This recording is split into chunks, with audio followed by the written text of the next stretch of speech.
Right now, Brook Lopez seems like one of the most underrated signings of the offseason, not including the game where the Clippers played the Chinese club. Brook Lopez has played 35 minutes against NBA competition this preseason, putting up 31 points in 2 games. Outrageous production, and having him as a backup is a cheat code. Most second units can't match his size, but also he's spacing the floor like he's a shooting guard. Take a look at this play, for example. Pick and roll with James Harden. Look at where he's catching. It's wild, but he's a threat to shoot from here. Not only that, but he can hit you with a pump fake sidestep, nothing but net.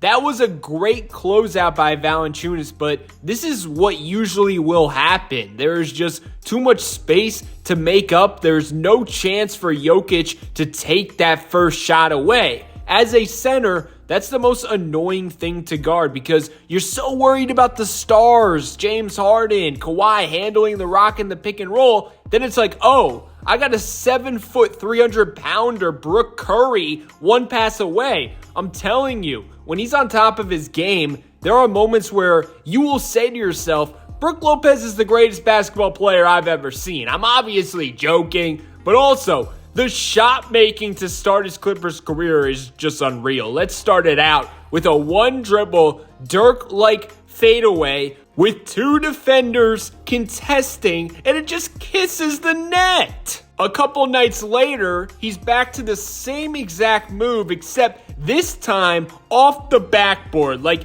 it's nothing. Now, on the other side, he doesn't dribble. He just says, you are too small. You must deal and live with the results. Like, what am I watching? Now we get to witness the slowest but most effective pick and roll of all time. 40-year-old Chris Paul running the show. Dishes to Brook Lopez. One dribble over the head. Cock that ball all the way back. Look, there is no way to block that shot. Off 1 foot because why not? And it's good. And not only is he going to space the floor offensively, but he can pass that rock for a big man. He does a great job keeping the ball moving and grooving on the perimeter if the 3 ball is not there initially. Just an all-around useful offensive piece, especially in a reduced role off the bench. Overall, I think that was the main issue in Milwaukee and why his time ended. They needed a little too much from him, and they needed him to be a starter. Of course, he can be that, but at this point in his career, you probably want him as a backup on a championship team. Now, on the other end, he's anchoring the second unit. First, he takes away the pick and roll because he's a large human being. Then later in the same possession,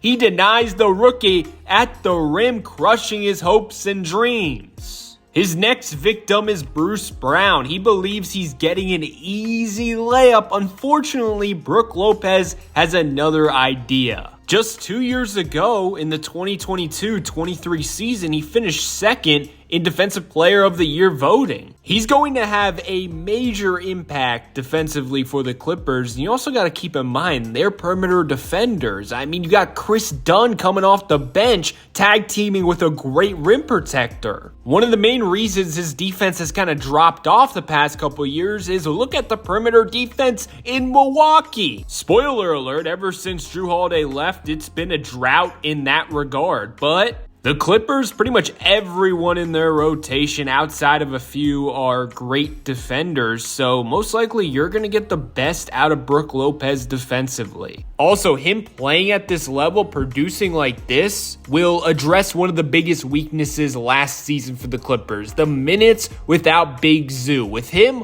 on the floor, they were one of the best teams in the league offensively and defensively, plus 9.3 net rating, but when he went off the floor, negative 4.8 net rating, and that was the highest swing for any player on the team. Big Zoo was keeping everything together. But now that they got Lopez, hopefully they can actually start winning minutes without Big Zoo.